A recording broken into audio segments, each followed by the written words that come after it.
অন্তর্বর্তী সরকারের প্রধান উপদেষ্টার সঙ্গে বৈঠক শেষে ব্রিফ করছেন বিএনপি মহাসচিব মির্জা ফখরুল ইসলাম আলমগীর। আমরা সরাসরি যাচ্ছি সেখানে।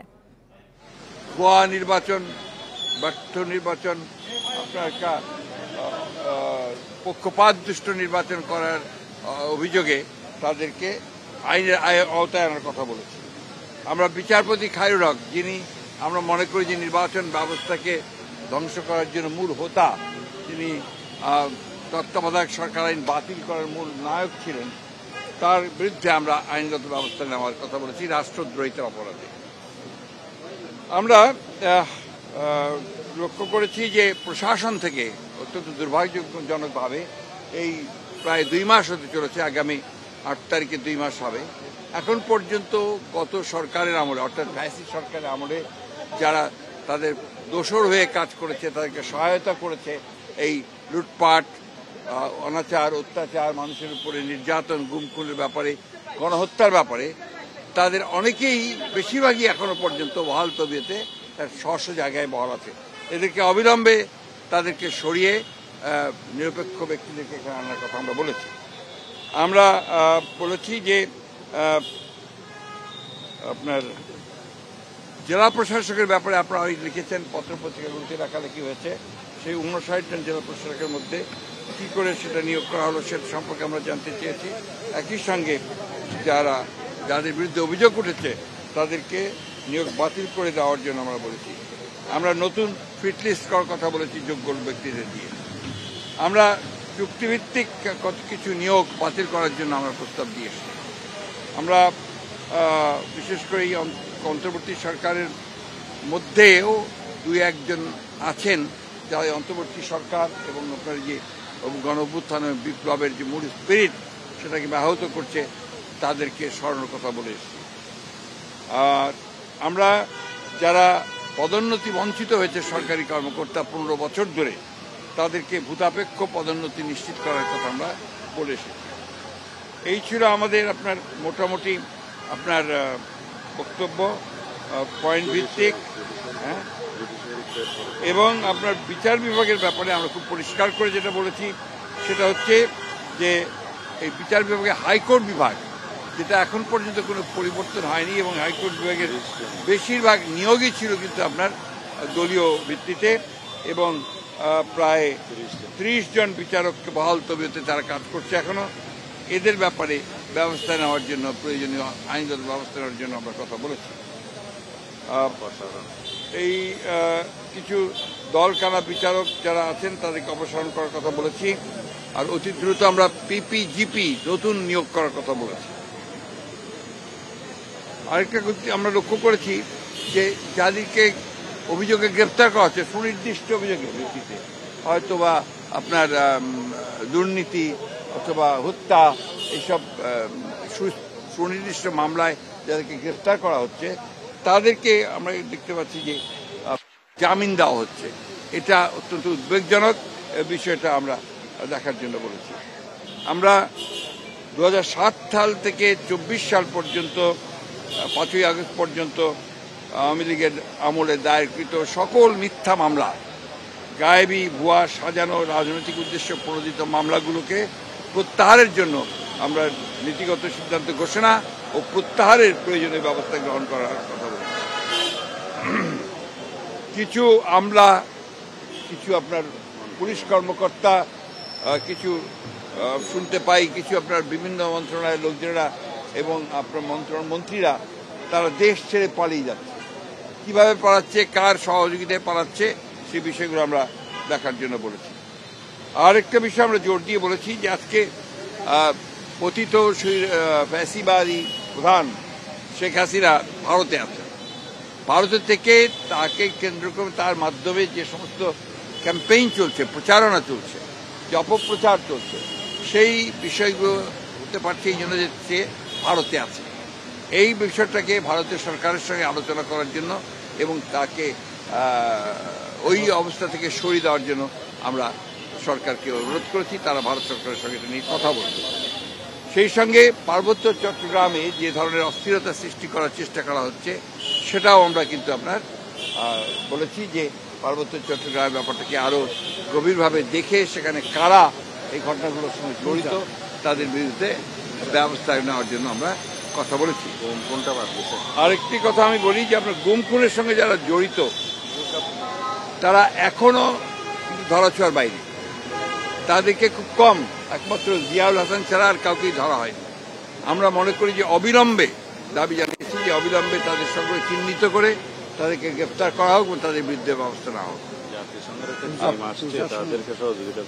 এবং জাতিসংঘের একটি দল এসছে এখানে, কিন্তু দুর্ভাগ্যজনকভাবে সেই দলটিকে যারা এর সঙ্গে জড়িত আছেন এই বিভিন্ন ডিপার্টমেন্টের, তারা তাদেরকে সেইভাবে সহযোগিতা করছে না। তৃতীয়ত হচ্ছে যে আপনার সম্প্রতি দুর্গা পূজাকে কেন্দ্র করে, সহজ উৎসবকে কেন্দ্র করে আপনারা লক্ষ্য করেছেন যে সনাতনী সনাতনের কিছু মানুষ, সবাই না, কিছু মানুষ তারা কিন্তু অত্যন্ত পরিকল্পিতভাবে জনগণেরকে উস্কে দিচ্ছে বাংলাদেশের বিরুদ্ধে এবং তারা অপপ্রচার চালাচ্ছে। একটা যে হিন্দু কমিউনিটির উপর এখানে অত্যাচার হচ্ছে, নির্যাতন হচ্ছে, এই ধরনের কথাবার্তা তারা বলতে যাচ্ছে, যেটা সর্বৈম এটা মিথ্যা। আমরা সবাই জানে, এটা আপনারা দেখছেন করছে। এটা হচ্ছে একটা সুদূর পরিকল্পনা তাদের, যে বাংলাদেশে আপনার মাইনরিটিকে নির্যাতন করা হচ্ছে, বাংলাদেশের বিরুদ্ধে এটা একটা ষড়যন্ত্র বলে আমরা মনে করি। এই কথাগুলো আমরা তাদেরকে অত্যন্ত গুরুত্ব সহকারে বিবেচনার জন্য বলেছি ও তার বিরুদ্ধে প্রয়োজনীয় ব্যবস্থা গ্রহণ করার জন্য বলেছি। Thank you. সব বলা হয়ে গেছে।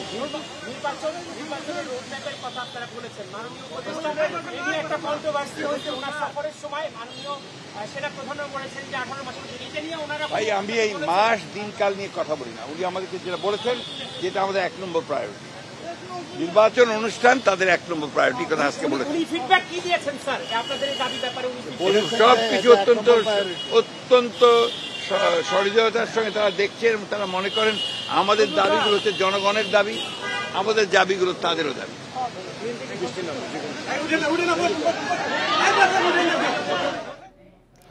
রাষ্ট্রীয় অতিথি ভবন যমুনায় প্রধান উপদেষ্টার সঙ্গে বৈঠক শেষে ব্রিফ করছিলেন বিএনপি মহাসচিব মির্জা ফখরুল ইসলাম আলমগীর। আমরা সরাসরি ছিলাম সেখানে।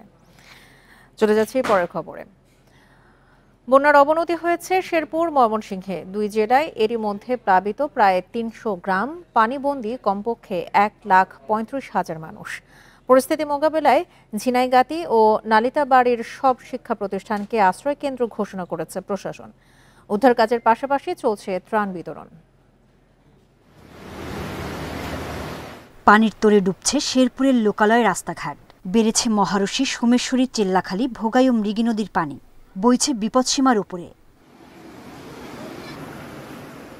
শেরপুরবাসী বলছেন গত 35 বছরে এমন বন্যা দেখেননি।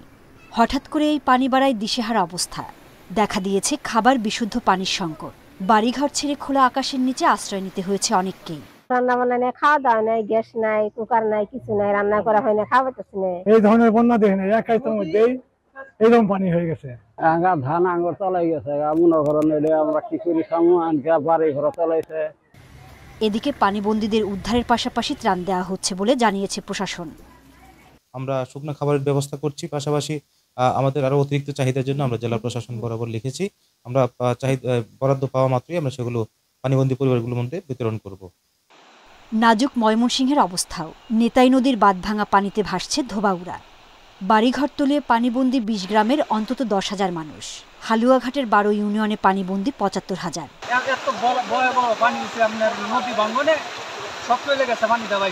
সকল মানুষ রাত থেকে খাবারের অভাবে আছে, তাদেরকে আমরা তাৎক্ষণিকভাবে সংশ্লিষ্ট মেম্বারের বাড়িতে এখন খাওয়ানোর ব্যবস্থা করেছি। আজকে সারাদিনই এইভাবে তাদেরকে আমরা টেক কেয়ার করব। এদিকে বৃষ্টি উজানের ঢলে আবারও পানি বাড়ছে কুড়িগ্রামের তিস্তা, ধওলা, দুধকুমার ও ব্রহ্মপুত্রে। সোহেলি জাহান, ইন্ডিপেন্ডেন্ট নিউজ। বন্যা পরিস্থিতির আরো খবর জানাতে শেরপুর থেকে যোগ দিচ্ছেন সহকর্মী সাইমুম সাব্বির শোভন। শোভন, আপনি এখন যে এলাকাতে রয়েছেন, আমরা শুনতে পাচ্ছি যে ঝিনাইগাতি এবং নালিতাবাড়ির সব শিক্ষা প্রতিষ্ঠানকে আশ্রয়কেন্দ্র হিসেবে ঘোষণা করা হয়েছে। সেখানকার সবশেষ পরিস্থিতি আপনি কেমন দেখছেন? আর যারা পানিবন্দী এলাকায় ছিল সবাইকে কি আশ্রয় কেন্দ্রে নেওয়া সম্ভব হয়েছে কিনা?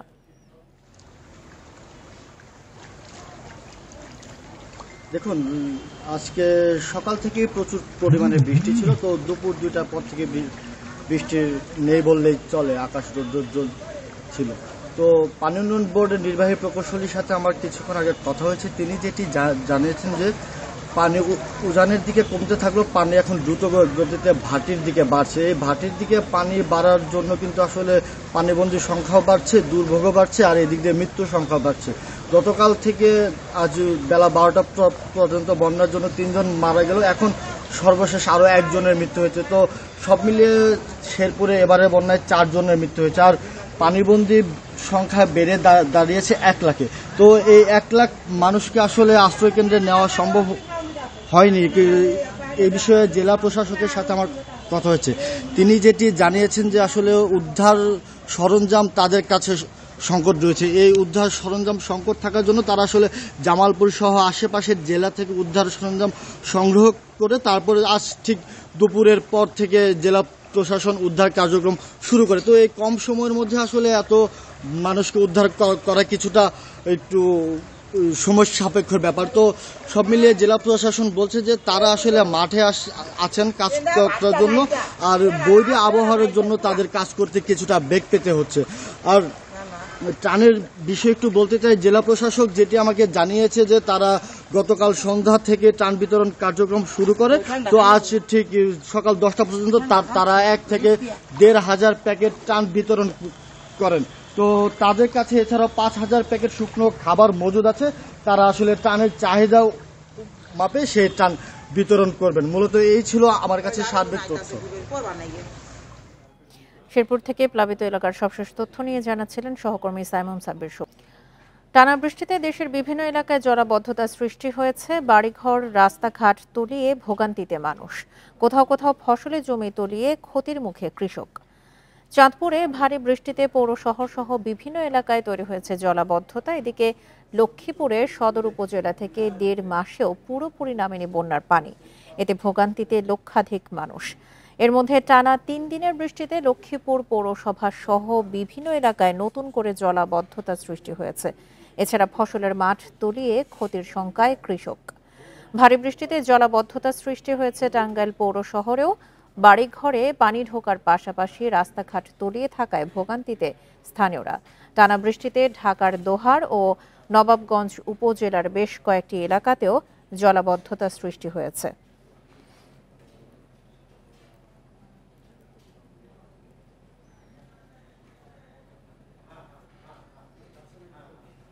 খুবই বাজে অবস্থা আমাদের বিভিন্ন মহল্লা, মানে সদরের একটু সামান্য বৃষ্টি হলে ডুবে যায়, পানি তো যায় না, আবার ময়লা পানি উঠা এলাকা সবকিছু মানে নষ্ট হয়ে যায়। সমস্যা বৃষ্টি হলেই প্রায় থোড়া পানির মতো হয়, হাঁটুর উপরে উঠে। বড় সমস্যা হচ্ছে ড্রেনের ভিতরে অনেক কেদা পরিষ্কার না করা পর্যন্ত পানি কি আর হবে না।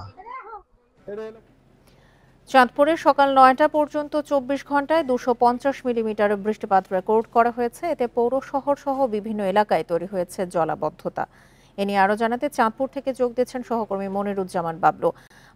চাঁদপুরের এই মুহূর্তে কি অবস্থা দেখতে পাচ্ছেন? চাঁদপুরে তো ব্যাপক বৃষ্টি হয়েছে গত 24 ঘন্টায়, এবং আজকের আবহাওয়া পরিস্থিতির সবশেষ কি আপডেট পেয়েছেন? জলাবদ্ধতার কারণে কি ধরনের দুর্ভোগ দেখতে পাচ্ছেন? চাঁদপুরে দেশের সর্বোচ্চ বৃষ্টিপাত রেকর্ড করা হয়েছে 250 মিলিমিটার সকাল 6টা পর্যন্ত। তারপর সকাল 9টা পর্যন্ত আরো 27 মিলিমিটার বৃষ্টিপাত হয়েছে। অর্থাৎ আজকে এই চাঁদপুরে 278 মিলিমিটার বৃষ্টিপাত হয়েছে।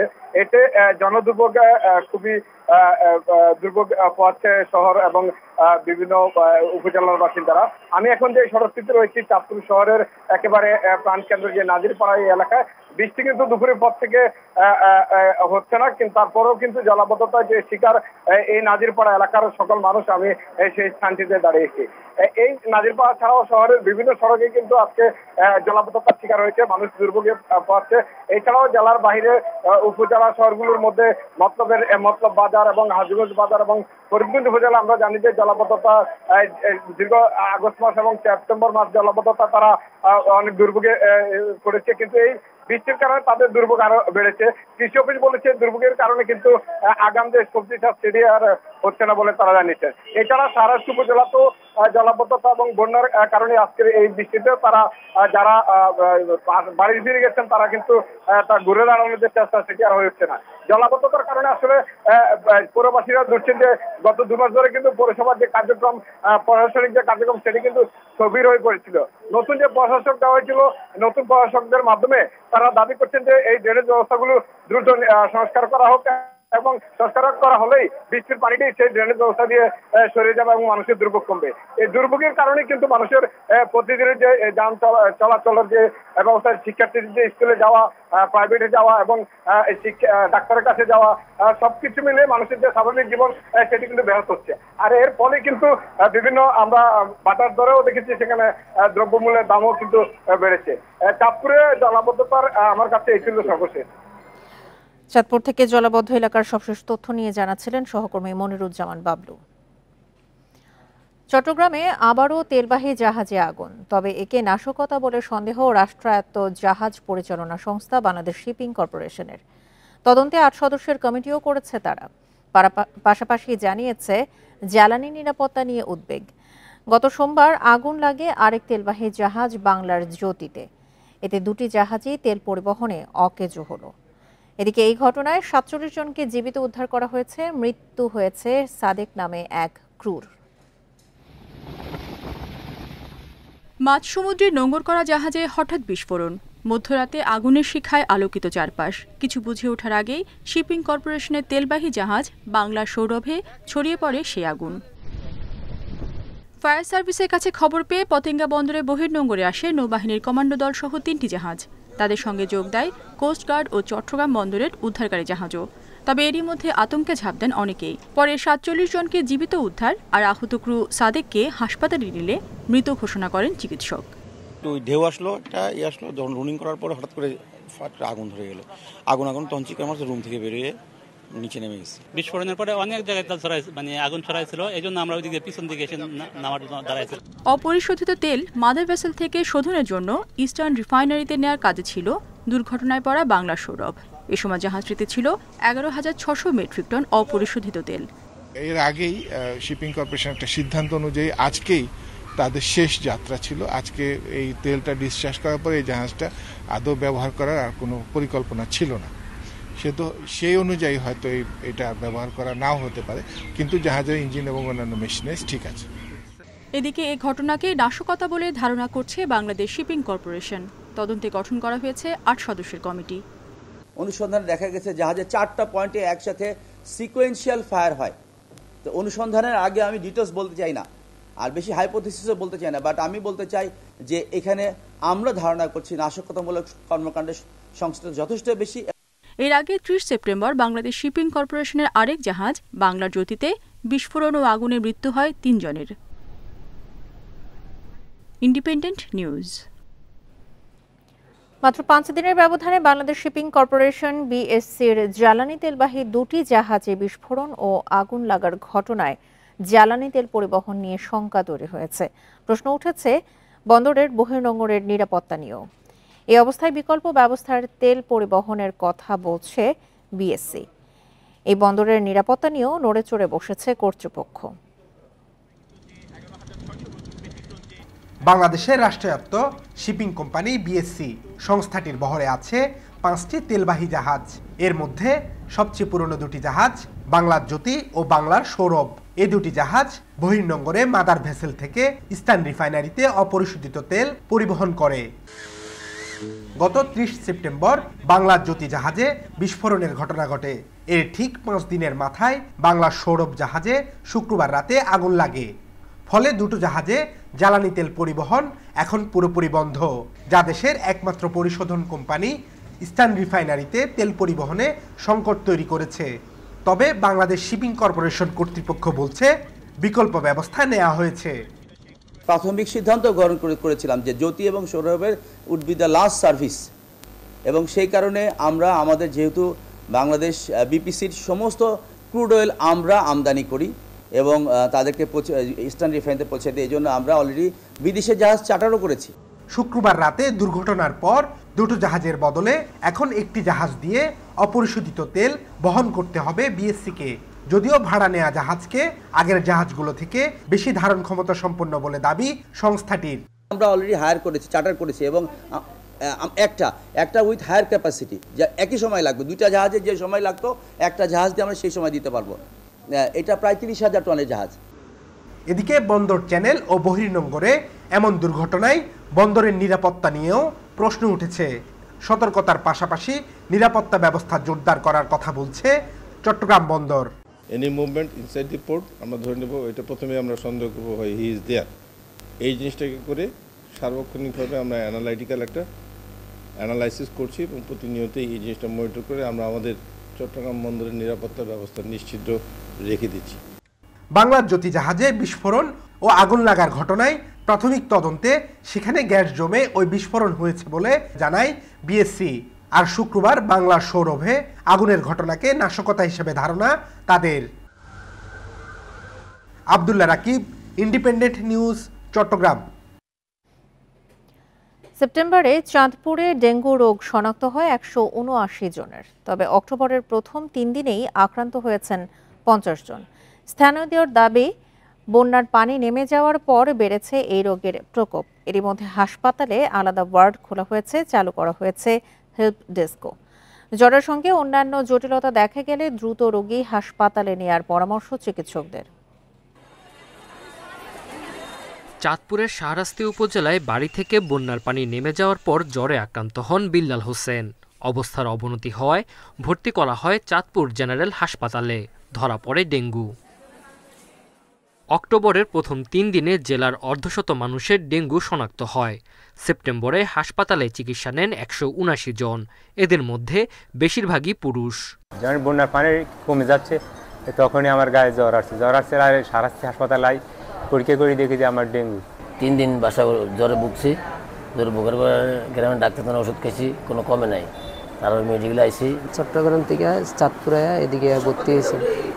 তারপরে আগের থেকে জ্বর অনেকটা ভালো। ডেঙ্গু আক্রান্তদের জন্য 2টি আলাদা ওয়ার্ড খোলা হয়েছে এই হাসপাতালে। চালু করা হয়েছে হেল্প ডেস্ক। জ্বরের সঙ্গে অন্য উপসর্গ থাকলে হাসপাতালে নেওয়ার পরামর্শ চিকিৎসকদের। ডেঙ্গুর যাতে ব্যাপকভাবে না ছড়ে এই জন্য আমরা সবাইকে পরামর্শ দিই যে বাড়ির আশেপাশে ঝোপঝাড় বা যেখানে পানি জমে থাকে সেসব জায়গাগুলো পরিষ্কার পরিচ্ছন্ন রাখে, যেখানে যাতে মশা বংশ বিস্তার করতে না পারে। জ্বরের সাথে মারাত্মক অসুস্থতা, দুর্বলতা বোধ করে, অসুস্থ বোধ করে, পাতলা পায়খানা হয়, বমি হয়, খাইতে পারতেছে না, সেরকম হলে হাসপাতালে ভর্তি হয়ে চিকিৎসা নেবে। ডেঙ্গুতে এখন পর্যন্ত জেলায় কোনো মৃত্যু হয়নি। পরিস্থিতি নিয়ন্ত্রণে জনসচেতনতা বাড়াতে কার্যক্রম চালাচ্ছে প্রশাসন। Independent news. লক্ষ্মীপুরে বন্যা পরবর্তী সময়ে বাড়ছে ডেঙ্গুর প্রকোপ। গত 24 ঘন্টায় সদর হাসপাতালে ডেঙ্গু আক্রান্ত হয়ে 9 জন ভর্তি হয়েছে। এই নিয়ে মোট 204 জন ডেঙ্গু আক্রান্ত রোগী সদর হাসপাতালে ভর্তি হয়েছে। জেলা সিভিল সার্জন ডাক্তার আহমদ কবির জানান, বন্যার পানি কমায় ডেঙ্গু আক্রান্তের সংখ্যা বেড়েছে। এ সময় তিনি আরও বলেন, সদর হাসপাতালে 1 শয্যার বিপরীতে কমপক্ষে 4 জন রোগী চিকিৎসা নিচ্ছে। এতে চিকিৎসা দিতে হিমশিম খেতে হচ্ছে হাসপাতাল কর্তৃপক্ষকে। সচেতন না হলে ডেঙ্গুর প্রকোপ আরও বাড়বে বলে জানায় জেলা সিভিল সার্জন। 1 যুগ পর নারায়ণগঞ্জে তোকে হত্যা মামলার তদন্তের কাজে গতি ফিরেছে। গত 1 মাসে 6 আসামিকে গ্রেপ্তার করা হয়েছে। আগামী 2 মাসের মধ্যে তদন্ত প্রতিবেদন দেওয়ার কথা জানিয়েছে মামলার তদন্তকারী সংস্থা র্যাব। তোকির পিতার অভিযোগ, সাবেক প্রধানমন্ত্রী শেখ হাসিনার নির্দেশে এই মামলার তদন্ত আটকে ছিল। দীর্ঘ 1 যুগ পর নারায়ণগঞ্জের মেধাবী ছাত্র তানভীর মোহাম্মদ তোকি হত্যা মামলা সচল হয়েছে। ক্ষমতার পালাবদলের পর সম্প্রতি এ মামলায় 6 আসামিকে গ্রেপ্তার করেছে তদন্তকারী সংস্থা র্যাব। বাকি আসামিদের গ্রেপ্তার ও অভিযোগপত্র দ্রুত দেওয়ার দাবি জানিয়েছেন সুশীল সমাজের প্রতিনিধিরা। ইতিপূর্বে যারা ধরা পড়েছিল, যারা 164 ধারার জবানবন্দি দিয়েছে, তারা এখনো আদালতের বাইরে কিংবা জেলখানার বাইরে আছে। তাদেরকে জেলখানা থেকে জামিন পাওয়াতে এবং দেশের বাইরে যাওয়ার সহযোগিতা করেছে যারা, তারাই তোকি হত্যার আসলে খুনি। চার্জশিটের প্রধান অভিযুক্ত শামীম ওসমান, আজমির ওসমান, অয়ন ওসমান সহ জড়িতদের অন্তর্ভুক্তের দাবি জানান তোকির বাবা রাফিউর রাব্বি। শামীম ওসমান, তার ছেলে অয়ন ওসমান, শানিজাম সহ এর সাথে যারা যারা জড়িত এই পরিবারের সকলকে আইনের আওতায় আনতে হবে। তারপর বিচার সেখানে নিষ্পন্ন করতে হবে, শেষ করতে হবে। এইটি হচ্ছে আমাদের দাবি। এই হত্যা মামলা দ্রুত নিষ্পত্তির তাগিদ আইনজীবীদের। এই মামলাটি আলোর মুখ দেখছে এবং আগামীতে হয়তোবা যদি র্যাবের কর্মকর্তারা আরেকটু তৎপর হন, আমার ধারণা হয়তোবা ভালো একটি রেজাল্টের দিকে যাবে। দ্রুত ত্বকী হত্যা মামলার অভিযোগপত্র দেয়া হবে বলে জানিয়েছেন মামলার তদন্তকারী সংস্থা র্যাব। 6 জনকে অ্যারেস্ট করতে সক্ষম হয়েছি। এই 6 জনের মাঝে আবার একজন 164 ধারা জবানবন্দি দিয়েছেন। তো আমরা এর উপরেই আমরা ভিত্তি করে আমরা কার্যক্রম চালিয়ে যাচ্ছি এবং আমরা আশা করছি যে দ্রুততার সাথেই আমরা ইনশাআল্লাহ মামলার চার্জশিট দিতে সক্ষম হব। 2013 সালের 6 মার্চ বাসা থেকে বের হওয়ার পর নিখোঁজ হন তানভীর মোহাম্মদ ত্বকী। 2 দিন পর 8 মার্চ শীতলক্ষা নদীর কুমুদিনী খাল থেকে ত্বকীর মরদেহ উদ্ধার করে পুলিশ। Independent news. মাছ ধরায় নিষেধাজ্ঞা চলাকালে সব জেলেরা যাতে সমান সুবিধা পায় সেজন্য নতুন তালিকা করা হবে বলে জানান মৎস্য ও প্রাণী সম্পদ উপদেষ্টা ফরিদা আক্তার।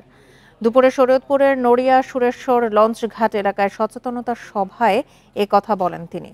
ইলিশ আহরণ বন্ধ রাখা হয় যাতে ভবিষ্যতে আরও বেশি ইলিশ পাওয়া যায়, তাই নিষেধাজ্ঞা চলাকালে জেলেদের ইলিশ শিকার বন্ধ রাখার অনুরোধ করেন উপদেষ্টা। এ সময় তিনি তালিকাভুক্ত জেলেদের জন্য বরাদ্দকৃত 25 কেজি চাল 30 কেজিতে উন্নীত করার ঘোষণা দেন। এছাড়া জেলেরা যাতে স্বল্প সুদে ঋণ নিতে পারে সে ব্যবস্থা নেওয়ার আশ্বাস দেন তিনি। আগের তালিকা, আগের যে পদ্ধতিতে করা হতো, যাদের বিশেষ উদ্দেশ্যে করা হতো, সেগুলো এবার থাকবে না। তো ফলে আমরা আশা করছি যে এবারের তালিকা অনেকটা স্বচ্ছ হবে এবং প্রকৃত জেলেরা যেন পায়, অন্তত আমাদের মন্ত্রণালয়ের পক্ষ থেকে এটা নিশ্চিত করা হবে। সংস্কার করে গ্রহণযোগ্য নির্বাচনের ব্যবস্থা করার আহ্বান জানিয়েছেন জামায়াতের সহকারী secretary general advocate Moazzem Hossain Helal. শনিবার ঝালকাঠি শহরের একটি কমিউনিটি সেন্টারে জেলা জামায়াতের রুকন সম্মেলনে তিনি এই আহ্বান জানান। বলেন, ছাত্র জনতার গণ অভ্যুত্থানের মধ্য দিয়ে বর্তমান সরকার এসেছে, তাদের আগে রাষ্ট্রের গ্রহণযোগ্য সংস্কার করতে হবে, তারপরে গ্রহণযোগ্য নির্বাচন দিতে হবে। জামায়াতকে কেন্দ্র করে জনসাধারণ বিকল্প চিন্তা করছে এমন দাবি জানান মোয়াজ্জম হোসাইন হেলাল।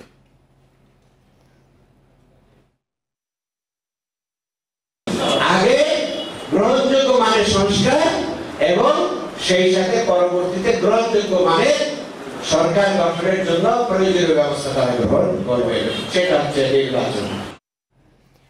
শিক্ষকদের কণ্ঠস্বর, শিক্ষায় নতুন সামাজিক অঙ্গীকার স্লোগানে দেশজুড়ে পালিত হচ্ছে বিশ্ব শিক্ষক দিবস।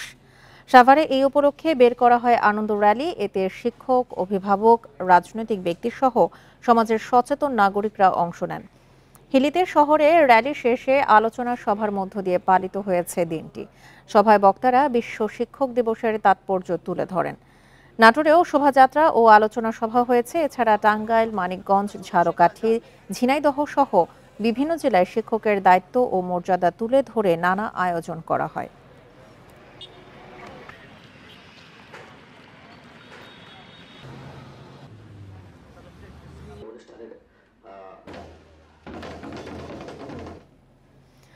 গাজীপুর ও আশুলিয়া শিল্পাঞ্চলের বেশিরভাগ কারখানা খোলা রয়েছে। সকালে শান্তিপূর্ণ পরিবেশে কাজে যোগ দেন শ্রমিকরা। তবে টিফিন ভাতার দাবিতে গাজীপুরের জিরানীতে একটি পোশাক কারখানার শ্রমিকরা ঘণ্টাব্যাপী চন্দ্রা নবীনগর মহাসড়ক অবরোধ করে বিক্ষোভ করে। এতে ওই মহাসড়কে যান চলাচল বন্ধ থাকায় বিপাকে পড়েন উত্তরবঙ্গগামী যাত্রীরা।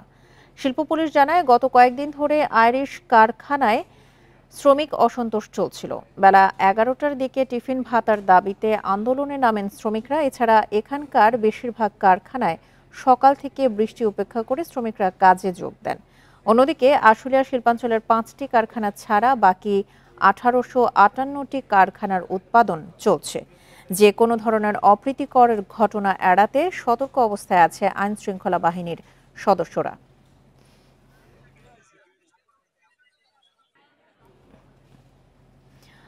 পাহাড়ে সম্প্রীতি, শান্তি ও সৌহার্দ্যের মধ্য দিয়ে সার্বজনীন শারদীয় দুর্গাপূজা সহ সকল উৎসব উদযাপনের আহ্বান জানিয়েছে সেনাবাহিনী। সকালে নিজ কার্যালয়ে পূজা উদযাপন কমিটির সাথে মত বিনিময়কালে এই আহ্বান জানান খাগড়াছড়ির সদর zone commander lieutenant colonel Abul Hasnat Jewel. এ সময় জোনের আওতাধীন 18টি পূজা মণ্ডপের উদযাপন কমিটির নেতাদের কাছে আর্থিক সহায়তা তুলে দেয় সেনাবাহিনী। সভায় আসন্ন দুর্গাপূজায় আইনশৃঙ্খলা পরিস্থিতি যাতে বিঘ্ন না হয় সেজন্য সকলকে সতর্ক থাকার অনুরোধ জানানো হয়। দুর্গাপূজা উপলক্ষে 1 টাকায় পূজার বাজারের আয়োজন করা হয়েছে। 792 বন্ধু ফোরামের উদ্যোগে সিলেটের কালাগুল চা বাগানে আয়োজন করা হয় এটি। এ সময় চা বাগানের শ্রমিকরা 1 টাকা দিয়ে পূজার বাজার করেন। 1 টাকায় নারী পুরুষদের জন্য ছিল শাড়ি, পাঞ্জাবি ও ধুতি, আর বিনামূল্যে শিশুদের জন্য ছিল স্কুল ড্রেস, শিক্ষা সামগ্রী সহ নানা উপকরণ। 1 টাকায় বাজার করতে পেরে খুশি চা শ্রমিক ও তাদের সন্তানেরা। চা শ্রমিকরা বলেন, দীর্ঘদিন ধরে তারা নিয়মিত বেতন পাচ্ছেন না, তাই পূজায় নতুন কাপড় কেনা অনেকটাই অনিশ্চিত ছিল। আয়োজকেরা বলেন, চা শ্রমিকেরা সমাজের একেবারেই অবহেলিত জনগোষ্ঠী। পূজা পার্বণে নতুন কাপড় কেনার সামর্থ্য তাদের থাকে না, তাই তাদের জন্য এমন উদ্যোগ নেওয়া হয়েছে।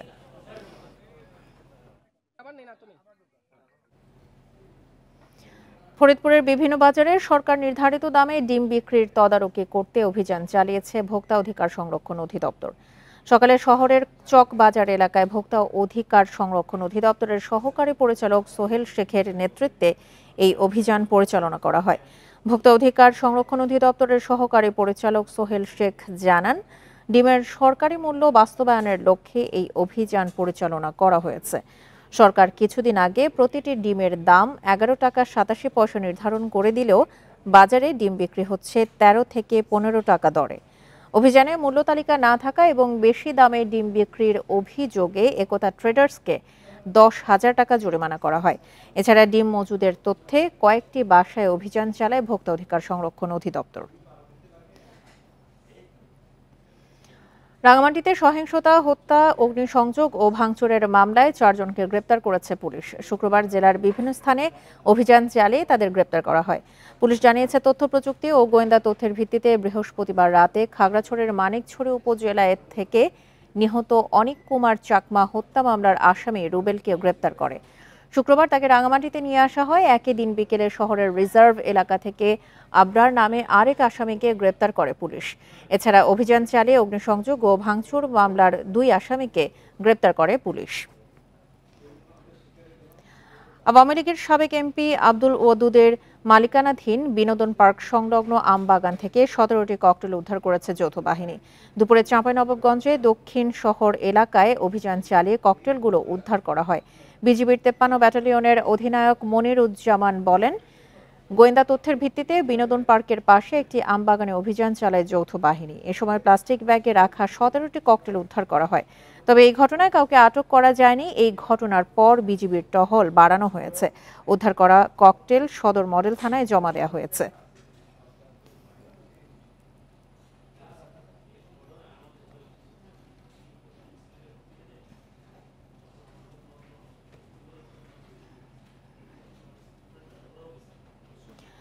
চট্টগ্রাম কাস্টমস হাউসের সার্ভারে ধীরগতির কারণে বিপাকে পড়ছে আমদানি রপ্তানি সংশ্লিষ্টরা।